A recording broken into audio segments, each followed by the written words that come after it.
नमस्कार दोस्तों, MST channel पे आपका स्वागत है। दोस्तों, धर्म और आस्था का स्थान हर व्यक्ति के जीवन में महत्वपूर्ण होता है, लेकिन जब आस्था को ठगी और पाखंड का साधन बनाया जाता है, तो यह समाज के लिए हानिकारक हो जाता है। हमारी यह कहानी एक ऐसे धनवान सेठ की है जो सरल और धार्मिक स्वभाव का है, लेकिन एक ठग पंडित उसकी धार्मिक भावनाओं का लाभ उठाकर उसे ठगने की कोशिश करता है। सेठ का नौकर रामू अपनी चतुराई और समझदारी से न केवल इस ठगी को रोकता है, बल्कि यह भी सिखाता है कि झूठे आडंबर और दिखावे से धर्म की सच्ची भावना को ठेस पहुंचती है। तो दोस्तों, ज्यादा टाइम न वेस्ट करते हुए कहानी को शुरू करते हैं। एक समय की बात है, एक गांव में एक धनवान सेठ अपने परिवार के साथ रहता था। सेठ को गांव में बहुत आदर और प्रतिष्ठा प्राप्त थी। उसका घर भरा पूरा था और उसकी पत्नी बड़ी ही सादगी और समझदारी से घर संभालती थी। उनके घर में एक नौकर था, रामू, जो बेहद चतुर और ईमानदार था। सेठ रामू पर बहुत विश्वास करता था। एक दिन गांव में एक ठग पंडित आया। वह लोगों को झूठे धार्मिक कर्मकांडों और रीति रिवाजों के नाम पर ठगने में माहिर था।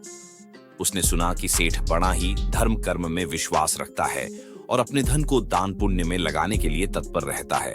पंडित ने सोचा कि यह सुनहरा मौका है सेठ को ठगने का।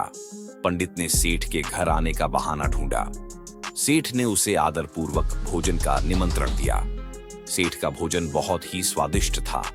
जब पंडित भोजन कर रहा था, तो सेठ ने उससे एक सवाल पूछा। सेठ ने कहा, पंडित जी, मेरी माँ की इच्छा थी कि वह सेव खाए, लेकिन उनके स्वर्गवास के कारण उनकी यह इच्छा पूरी नहीं हो सकी। क्या कोई ऐसा तरीका है जिससे उनकी यह इच्छा पूरी हो सके? पंडित, जो पहले ही अपने दिमाग में सेठ को ठगने की योजना बना चुका था, उसने झूठा ज्ञान बघाड़ते हुए कहा, सेठ जी, आपकी माँ की इच्छा पूरी की जा सकती है।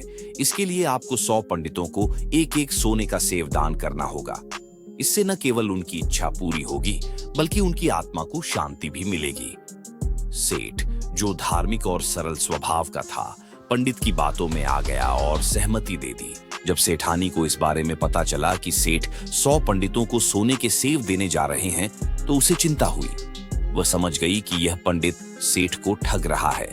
उसने रामू से कहा, रामू, यह अन्याय रोकने का कोई उपाय सोचो, नहीं तो यह पंडित हमारे घर को बर्बाद कर देगा।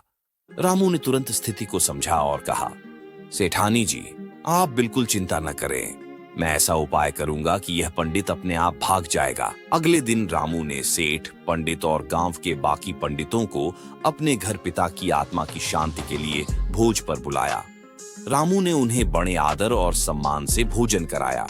सभी ने स्वादिष्ट भोजन का आनंद लिया और खुश होकर रामू को आशीर्वाद देने लगे। तभी रामू ने गंभीरता से कहा, पंडित जी, मेरे पिता की एक अंतिम इच्छा थी जो मैं आप सबके माध्यम से पूरी करना चाहता हूं। पंडित ने पूछा, क्या इच्छा थी तुम्हारे पिता की? रामू बोला, मेरे पिता एक गंभीर बीमारी से पीड़ित थे और उनका मानना था कि उनकी बीमारी उनके किए गए पापों का परिणाम है।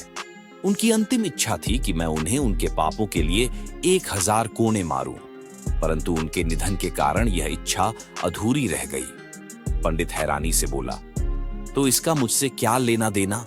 रामू ने चतुराई से कहा, पंडित जी, आपने ही कहा था कि मरने वाले की इच्छाएं पंडितों के माध्यम से पूरी की जा सकती हैं। इसलिए अब मैं आप सभी पंडितों को 1000 कोने मारूंगा ताकि मेरे पिता की अंतिम इच्छा पूरी हो सके।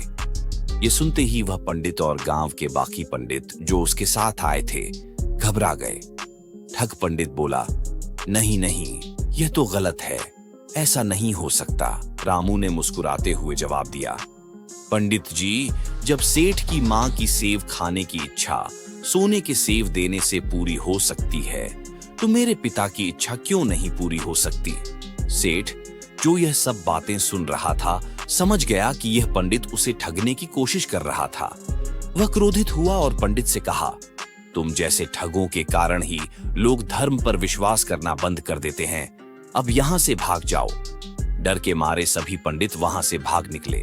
सेठ ने रामू से कहा, रामू, आज तुमने अपनी बुद्धिमानी से मुझे ठगने से बचा लिया। मैं तुम्हारा आभारी हूं।